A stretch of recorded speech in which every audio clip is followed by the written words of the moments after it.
你不是最恨我这种邪魔歪道吗？薛洋的笑声骤停，回问声之中也带着丝丝的颤抖。我已明白，你究竟是为何杀人。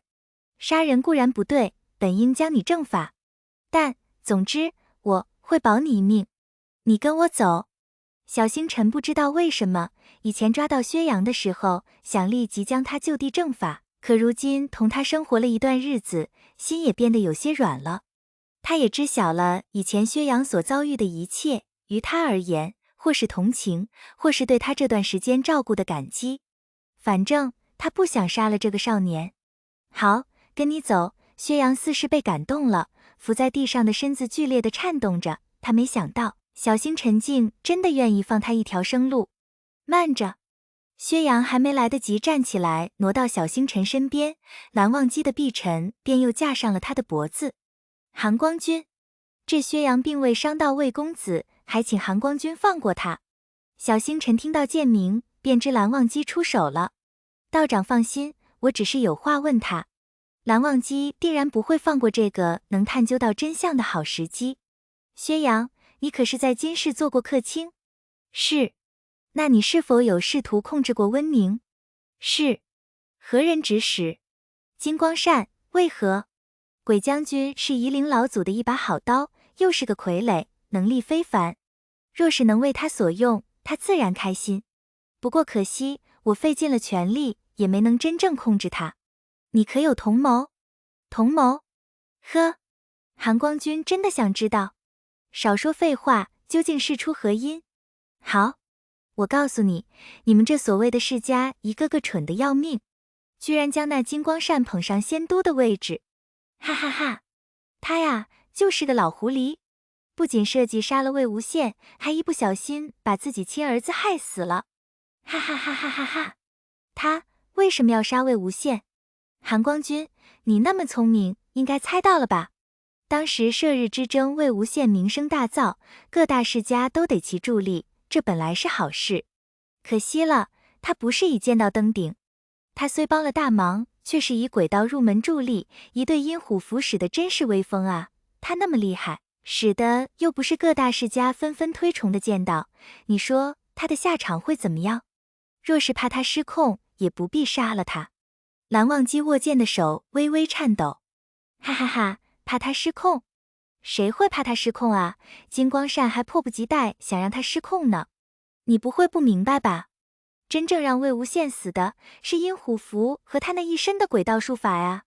为了他，金光善那个老狐狸连自己的儿子都舍得送出去。不过他应该没想到，死的是金子轩，他本来啊是想让那个小矮子死的呀。那小矮子倒是机灵啊，阴虎符、鬼道术法，蓝忘机的剑被他缓慢地放下，而他怀里还在昏睡的魏无羡则被搂得更加用力。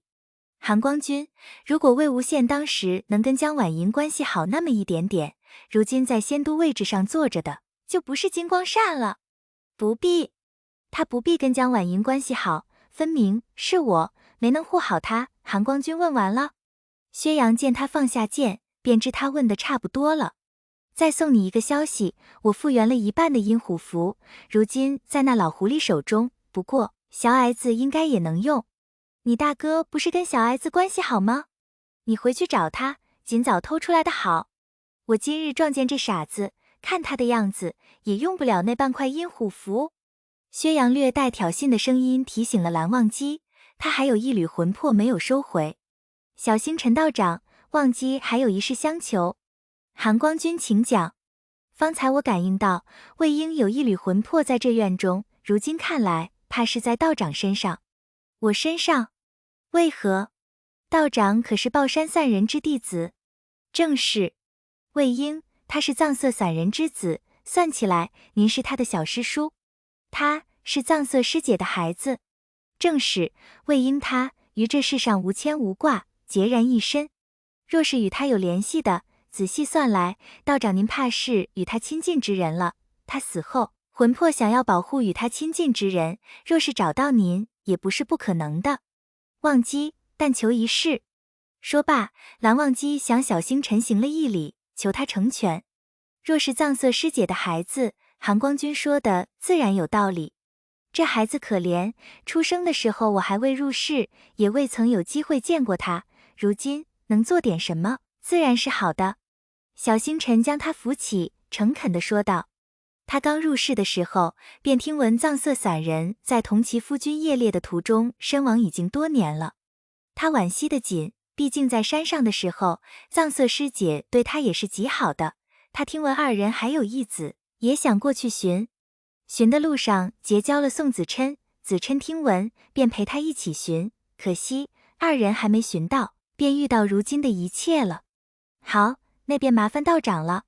蓝忘机说完，便将魏无羡交到了一旁候着的温宁手中。他拿出忘机琴，熟练地奏曲，引魂。果然，在小星辰的身上找到了魏无羡的遗魄，名曰尸狗。